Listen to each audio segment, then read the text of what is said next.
Welcome back. This is K24. This morning we're looking at the big stories, of course, in your dailies and digging a bit deeper on the big issues of the day.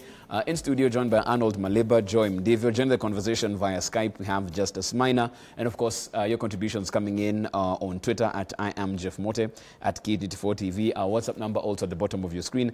James Okoyo saying, Jeff, my brother, the ground at Sambweni is different. We say this time round, Hatambui wana siasa. We are voting with our heads. We are woke. Okay, I hear you on that. DJ Ellie254 is saying, even as you talk about siasa, health workers still don't have their money. Tufanye nini? Okay, DJ Ellie, that is actually where we're going with this particular conversation. Because even as we look at all of this right now, and as we get a back and forth between the BBI Secretariat and the IEBC Commission on how much actual verification of signatures would cost, we're looking at a cost implication, and we have doctors still having their demands not met. We have nurses and clinical officers who are on strike. And Justice, let me start with you on this one, because on Jamhuri Day, people are expecting the president to speak decisively on this one and give a way forward that after that, this won't be an issue that we're talking about, at least in public discourse anymore. He sort of shied away from that, Justice. What's the problem with, especially now, with COVID-19 right around the world? This is the one issue every leader really needs to be very decisive about. Why are we still going round and round in circles with this particular aspect? Generally, first, I want you to appreciate the fact that the presidents all over the world read speeches they don't write. That is a speech usually written by technocrats. In fact, most of the time, the president comes across the speech the day he reads, and sometimes he is just made to maybe rehearse for 2-3 minutes. So I suspect very strongly that Uhuru Kenyatta may have seen that speech at Jamhuri Park that day. And secondly, there are a number of individuals within the echelons of power who believe that COVID-19, give them the low points, and BBI give them where they score high in their opinion is the BBI and politics. And they believe, I suspect that they don't believe they are doing well when they come to COVID-19. I mean, the also like the COVID-19 billionaires, the deaths going, the number of deaths that have been infections of them rising. So I believe that was in the speech writers, the people who wrote the speech, may have seen COVID-19 as an area the president wasn't meant to go. And secondly, Jeff, I believe in this country we need to go back to the drawing board when we are categorizing individuals as vulnerable groups. I want to add that politicians be added in the list of vulnerable groups, because I think they are in need of our attention. And it's very shocking that amidst the pandemic, the technocrats could not see the need to really, and ask the president to emphatically speak to the issues of COVID-19, the measures the president are meant to the president in his team are meant to put in place. Remember, when we are talking about signatures, most of the African countries like Egypt, Rwanda, I've seen Nigeria, are talking about vaccination, bringing in COVID-19 vaccines. When we are collecting signatures in Kenya, other countries in Africa is spending on, vaccinating its citizens. We are talking about a signature collection and validation of signatures. I mean, it is really a very serious issue when it comes to our priorities as a country and the person managing the presidency. And remember, again, I want to re-emphasize this. Presidency is an institution. The spokesman of the presidency sometimes is the president. And that's why sometimes you look at the Uhuru Kenyatta and you sympathize, because if the people managing the presidency are not people who are objective and become so much objective and obsessed with 2022, the president will always come out and looks like he's underperforming. Not because of his own making, but because the people around the presidency are themselves focused on 2022. And remember, among us, the people who claim to be the friends of the president are themselves have seen Uhuru Kenyatta as a lame duck president and already planning to post-2022. Most of the people even who go around and saying, oh, Uhuru Kenyatta president and exhibiting undying love for the president themselves are planning for post Uhuru Kenyatta, and I believe the few friends who are around the president themselves may, in due course, realize the trick and begin to have the president focus on COVID-19. And of course, BBI is not a bad thing, but I would rather, between BBI and COVID-19, I would rather we focus more on COVID-19. If we have to do something about BBI, that should be secondary. But primarily, I would rather we invest on bringing in the vaccines. We invest on having our healthcare working, having our the frontline soldiers, the nurses and doctors go back to work. Once we are done with that, I think Kenyans have no problem discussing the BBI story. Joy, we're having a scenario where they've said it time and time again that a government doesn't only do one thing, we can walk and chew gum at the same time. But here we're looking at these two instances we're having in terms of the healthcare workers who've been demonstrating for so long on this same particular issue. Yet on the other side of the divide, the BBI process has been moving as in tandem. When they have something to do, they'll make sure they've done it with signature collection, they make sure that's done, and they're moving right along with that. Yet on this other side, it seems like the healthcare workers' plight is frozen in time. This one, we can deal with it later. It's one of those things where you sympathize with those who are walking and chewing gum at the same time, because it looks like if you do one, then the other has to suffer. I agree that the government just doesn't do one thing at a time, but they find themselves boxed in a corner, and they must. So allow me just to be the devil's advocate here. If you want to effect, for example, boundary changes, by law, you must do this at least 12 months prior to the next general election. So if you're going to do that, it means the current constitution says you only have 290 constituencies maximum. You want to raise them to 360. It means you need to change the constitution in good time to give the IEBC the authority to have the power to change the constituencies to 360 before 12 months before the next general election. Mm-hmm. So that's why you find that there is this urgency, this hurry to do things, because there's some things by constitution are time bound. They cannot be undone. And so if you've put for yourself a deadline of 2022, then you start working backwards. You understand why the politicians are finding themselves in a place where they're very hard pressed. But at the same time, as a strategist, I would tell them, now, if you ignore the issue of the health workers and you ignore the issue of COVID, you will beat your timelines for BBI, but when you take this thing to the vote, people will vote against it, not because of what is in the document, but because of how they feel about how you treated them when they were in need. Mm-hmm. Because this is a situation where Kenyans are suffering. When the pandemic started, don't worry about it, government is going to cover the costs, you just fall sick and leave it to us and we'll take care of it. And the ones who fell ill first, we saw the government coming through with it. Don't worry about it. We have talked to the insurance companies. This is not going to be treated as an act of God. It's going to be treated like a pre-existing condition or a chronic illness. Your insurance will continue to cover you. We also heard that don't worry about it. NHIF is going to cover, in public institutions, it's going to cover all the costs for COVID treatment. Do not worry about it. A few weeks ago, we hear a change in tune that, oh, you know what, yeah, actually, this is an act of God. It's something extraordinary. So regular insurance now is no longer covering COVID. In the same vein, we hear NHIF saying, you know what, if we cover COVID treatment, we can't afford it. We're going to be bankrupt very soon. I suspect we are bankrupt because people have been using NHIF as a cookie jar to keep taking the cookies out every once in a while. But that's a conversation for another day. But now comes the crux of the matter, where the people who are actually helping us in this pandemic are talking about, you know what, I've seen the woman in the PD with the T-shirt, Lipa Kama Tenda. Mm-hmm. This is coming on the back of a scandal where passers-by walked outside KEMSA and got themselves these huge tenders that have turned their lives around. And here is a health worker who's not been paid for 5 months. I mean, when I saw the pay slip of late Dr. Mogusu, what in arrears, was like, why did they even post it online? Even the optics, who gets paid in arrears, and they're putting the arrears in caps.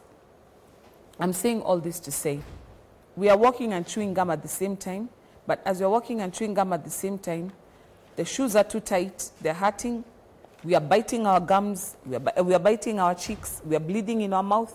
We need to have a rethink of strategy. I said it here before, if I could wave a magic wand, I would restructure how this BBI is being implemented. So, for example, if you read the entire report, there's parts of that, the constitutional amendment bill, that actually can go under Article 256 of the Constitution, that can be amended in Parliament. That doesn't need to go for a referendum. It's us people calling back our representatives who we pay, so we don't need to pay extra, to sit down and just implement those, have that debate and implement those constitutional changes.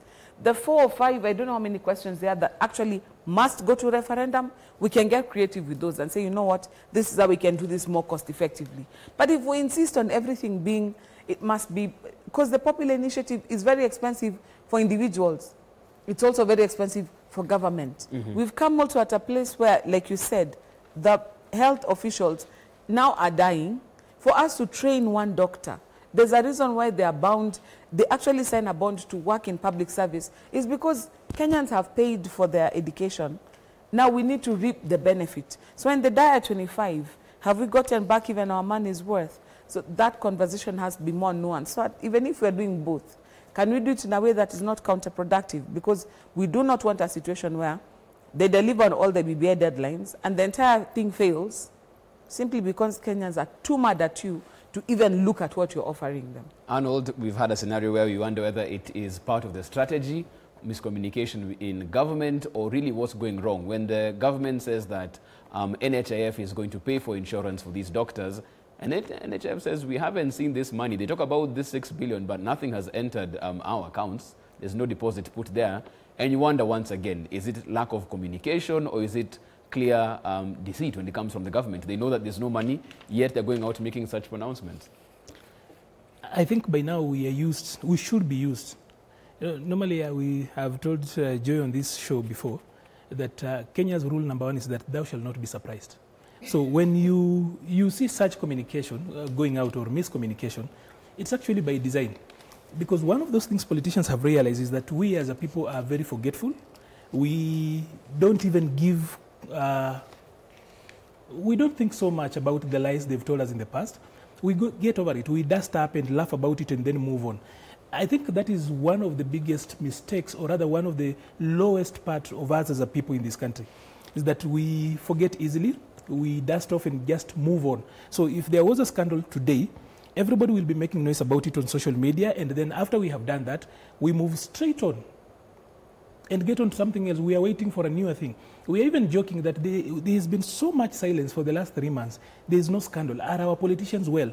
We even are making jokes about that. So that getting or socializing ourselves with dark humor in and of itself is very dangerous, because then it means there's not going to be a conscience in future, even if the country went down. I don't know how deep down we expect the country to go before we actually react. So talking about NHIF, you realize that they are used to doing that. Like there were days when the deputy president would go out and say, tumetenga, serikali imetenga, and then the president would say something else, and then he would actually renege on that. And there is no explanation, and there's nothing about that. So same thing with NHIF. They know that and you know, in politics, it must be clearly told that nothing just happens. Everything is caused to happen. So the miscommunication, the mixed communication, is deliberate, so that then you try to follow the government's word, or rather the politician's word. You look at what NHIF say. Then as an individual, you decide to take your own initiative and take care of your own problems. That way, they get out of problems. You just cause chaos, and out of chaos, you move out. So, you know, you are not going to ask that this is what the politician said and this is what NHIF said. When COVID finds you, you will look for money, you will sort your own problems and move on. And that is how they escape accountability and responsibility. And when you say that, because when you look at the front page of like the Star this morning, front page at the top, Uhuru men prepare Mount Kenya ground for Raila. Populous region wants key positions in ODM leaders' future government. Right at the bottom of that, Kenya Union of Clinical Officers and Kenya National Union Nurses hold a peaceful procession from Uhuru Park to Afya House in Nairobi yesterday. You can see that right there. You pay for expensive tenders. Why not pay us? Medics ask. Do you think this one is as easily forgettable as that? Because this is happening in real time. We know before you never knew somebody who had COVID. Now you know a friend, you know a family member. So it's coming much closer home with every single day. Do you think this is also something Kenyans easily forget and move on? Jeff, I want to take you back, probably to even unrelated stuff, but we're talking about communication, mixed communication, public communication as is done by government officials. There was a government spokesperson who told us that the shooting in Kisumu was acting. We had it on video. But that government spokesperson told us that that is video, that is acting, that was drama. There are government officials in this country, and they are walking around without shame, who told us that Baby Pendo was not shot, that Baby Mtinda was not shot, that it was not true. So you really think that these guys are really worried about health workers? These COVID bit, they have actually made fun of very serious and grave matters because they know there are no consequences when it comes to misleading the public. There are totally no consequences. You can say anything and get away with it. We are at a place where governors are showing up and telling medics on live television, they are captured and they are telling them, you guys need to wait until BBI goes up, is actually settled, and then we will think about it. Because even if you go on striking, it will not help you. That is the governor of Busia, for example, saying that. And I could go on and on and on. We have got a government that is not worried about what you will do, Jeff. Impunity is actually at its highest. We are actually at the peak. We almost, I would actually want to use this unfortunate statement, that our politicians are unleashing their inner Trump, that they can say anything and get away with it. Remember when Trump said at some point that he can shoot somebody in 2nd Avenue in New York and he will still be elected? That is where our politicians are. They are saying anything and they don't care because we clap to them and we shrug it off and move.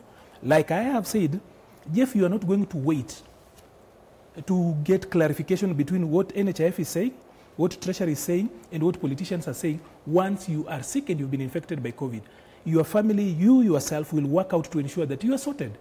And then you move on. So our politicians know too well that the chaos they are creating is deliberate, that out of this chaos, they then escape responsibility. They do not take, they are not accountable to anyone, because out of chaos, you move on. You take care of your issues. As you move on, they escape and then they will move on. If you realize, in places where they need to be consistent, they have been consistent. The president has not mixed his words when it comes to BBI. From the very beginning, he's very, very clear, he's very consistent. He started with the end in mind. He communicated, and you could clearly decode where this is heading. It has not changed. The same thing with the former prime minister, the same thing with everyone around that. But when it comes to issues that matter to you, the issues that you think are actually, in fact, by the way, I have moved on. I've seen Joy here trying to talk about BBI is not a priority, the things we should do and how we should work out. We long moved away from that. They can actually mix everything else, but once it comes to BBI, they sound lyrical. They are so sure where they are going. It's well organized and broken down. When, for example, the chairperson of IEBC, Mr. Wafula Chebukati, said that he needs 240 million shillings to verify the signatures. To verify signatures. Junet and Waweru were very fast. They said Treasury should give him that money. We will regularize later. As in, there is no complication, there is no mix-up, there is no push and pull when it comes to what they know as a priority to them. So it's a matter of priority. For you, what you think is a priority is not necessarily a priority to our politician. And probably we need to live with that. I want us to take a different approach on that. Instead of living with that, we have 5 minutes to go. And for somebody who's probably gotten up until that point, instead of leaving this show in a state of helplessness and hopelessness and feeling like there's nothing they can do, let me start with Justice on this one. With the scenario as is, how do we force the government's hand to be more accountable with what they do, in their priorities, in really speaking to the issues that affect the citizen who puts them there and who pays them? How do you do that? What are the practical steps that can be taken? I'll go round the table, but I'll start with you, Justice. Jeff, I'm sorry I'll disappoint you. I don't think there is much we can do as a country, because the very people we have elected to speak on our, you sucked into the deep state in the system. And therefore, to hope beyond beyond what we are seeing currently is to be naive in a nutshell, because what the government has done or the administrative state has done is to invite and recruit the politicians, and in this case, the Senate and the National Assembly. So the interest of the National Assembly, remember, even in this BBI, they have said they are going to put into constitution the CDF, you know, so to ensure to wing the National Assembly. For the politician at the county level, the MCAs have been doing with what you call the ward fund, the ward fund. And therefore, if all the politicians, right from the grassroots, who are the MCAs, to the National Assembly, to the Senate, have been recruited into this scheme, I would be naive to really, you know, project an image that there is something we can do as a country. I believe there's nothing much. We wait for these shenanigans of BBI and 2022. Maybe post-2022, that is when things can begin to look better.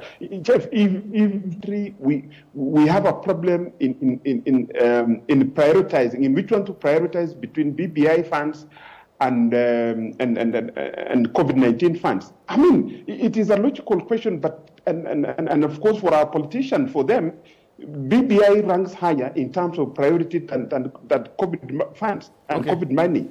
In the minds of the politicians, they would rather avail some money for BBI verification signatures than to pay our doctors and go back to hospital. So really, what hopes do we have?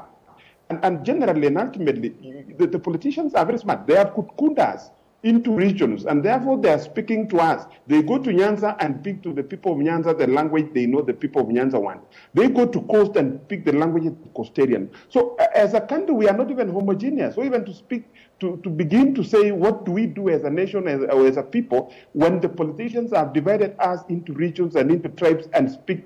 When they are in coast, they speak the tribal language of the coastarians. When they come to Rift Valley, they are in fact even divided our leaders. Today, when they were collecting signatures, they said Gideon Moi for Rift Valley, they said Musalia for Western, they said Raila.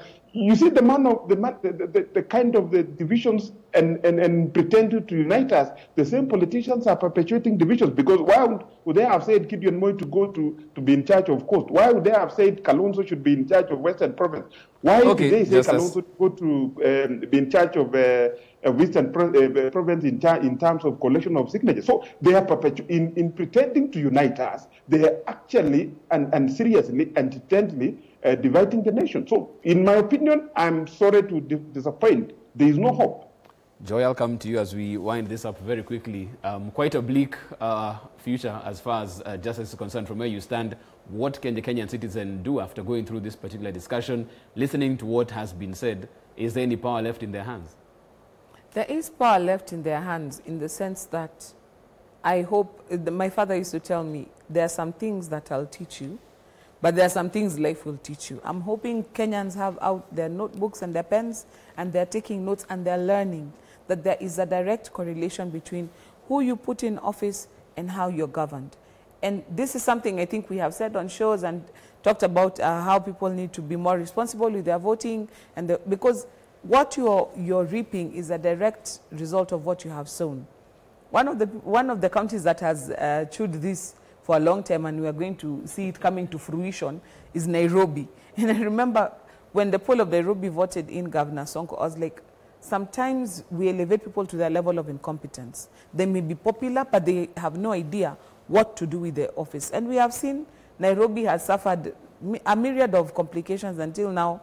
We are not sure whether we are a government parastatal or a county anymore. Be that as it may, I agree with Justice. There's so much that Kenyans are facing right now. It's a season to be merry, but there's nothing to be merry about. You're talking about you cannot travel home because of COVID. You don't want to take it to the village. There's even no money to travel. We are talking about a second invasion of locusts. It's deemed to be even more serious than the first invasion, and yet we do not have enough resources to fight that. Locust means hunger, and they've come in from the wrongest part of the country, actually, because they're coming in the ASAL areas. So that means even the little that people have grown through irrigation is going to be consumed. We're in the middle of the pandemic called COVID. We're in the middle of an economic depression. We have a lot that we're facing as a nation, but we are a resilient people. We have gone through worse and survived. So I'm hoping that Kenyans are not only learning the lessons, but are also learning the fact that you cannot always say serikali's idea. Citizens have responsibilities. They have duties. And one of the primary duties you have is also to be a participant in generating income for yourself and for the nation. Okay. So I hope this is a time Kenyans will rise up to that occasion and say, you know what, we cannot always be waiting for the government to build our hospitals, to populate, to do, let's also do something as a community and hold ourselves together, because if we wait for the government, it will be a while. And right now, quite frankly, the government even can't afford to. Arnold, I want you 20 seconds on this one, because you're the one who gave that bleak prospect of how things are moving forward. What do they do now? In an 1870 cartoon, Walt Kelly wrote one of those memorable lines. He said, two characters in a cartoon, one telling the other one that we have seen our enemy. And the other one, he asked, who are they? He says, we have met our enemy and he is us. We must re-emphasize this. I know probably this will be our last show this year, but we must emphasize this, that we have seen our enemy as a people of Kenya, and our enemy is not our politicians, is us as a people. Exactly. We must also emphasize that we are the problem, but we are also the solution. So rather than agonize the way we do a lot of times on social media and make a lot of noise, why can't we organize? Okay. And we have got a lot of opportunities to organize. Just imagine organizing against BBI so that we teach these guys a little fear of God. So we have got that ability, we have felt the pain, we can do something about it. That's why we leave it as far as it's concerned. Thank you so much for making time this morning, Arnold Maleba, Joy Mdivo. Thank you so much for your time as well. Justice Minor, joining the conversation via Skype. Asante sana for your time. Of course, as Arnold has rightly put it, this might be the last time we do this on this show for this year. So as you go home to you and yours, a Merry Christmas. Have a Happy New Year as well. Blessings to the family as well. Hope I see you next year bright and early. January, we'll be here Pamoja doing the same thing. God willing. Asanteni sana. Of course, that's how we wind up this particular part of the show. Short break. When you come back, we're rejigging the show a bit. We'll have our social hour right here, and then after that, we get interactive. This is K24 This Morning.